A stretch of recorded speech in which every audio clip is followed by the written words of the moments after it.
আসসালামু আলাইকুম। সম্মানিত দর্শক, সবাই কেমন আছেন? আশা করি সবাই ভালো আছেন। সবাইকে চ্যানেলে স্বাগতম জানাচ্ছি।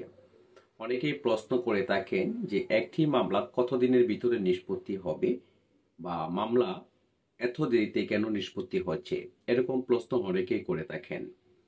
অনেক সময় দেখা যায় যে মামলা হওয়ার পর দীর্ঘদিন মামলাতে হাজিরা দেওয়ার পরও বছরের পর বছর চলে যাওয়ার পরও মামলা নিষ্পত্তি হচ্ছে না। আসলে মামলা নিষ্পত্তি হতে কতদিন সময় লাগে, এ বিষয়ে আইনে কিছু বলা হয়েছে কিনা, বা আইনে যদিও বলা হয়ে থাকে তাহলে এই বিষয়ে কি বলা হয়েছে, সে সম্পর্কে আজকে আপনাদেরকে খুবই সংক্ষিপ্তভাবে কিছু বলার চেষ্টা করব।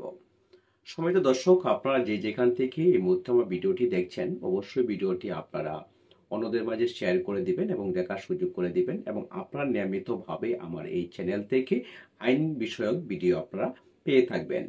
সম্মানিত দর্শক, একটি মামলা নিষ্পত্তি হতে যে সময়টার প্রয়োজন সে সম্পর্কে ফৌজদারি কার্যবিধি আইনের ৩৩৯ ধারাতে আলোচনা করা হয়েছে।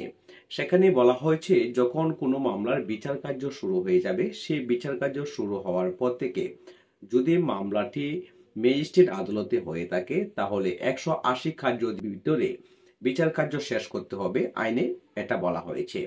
অপরদিকে মামলাটি যদি দায়রা আদালতে বা সেশন জাজ আদালতে যদি হয়ে থাকে তাহলে সেই মামলাটি ৩৬০ কার্য দিবসের ভিতরে, অর্থাৎ বিচার কাজ শুরু হওয়ার পরে ৩৬০ কার্য দিবসের ভিতরে মামলা নিষ্পত্তির বিষয়ে বলা হয়েছে।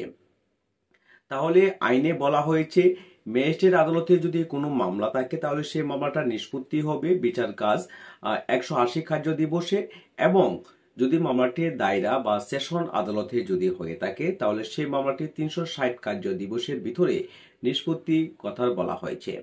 সম্মানিত দর্শক, আপনারা এরকম খুবই গুরুত্বপূর্ণ আইন বিষয়ক ভিডিও পেতে অবশ্যই আপনারা আমার এই চ্যানেলটি সাবস্ক্রাইব করে পাশে থাকবেন। সকলের সুস্বাস্থ্য দিকেও কামনা করছি। ধন্যবাদ সকলকে, ভালো থাকবেন। আল্লাহ হাফেজ।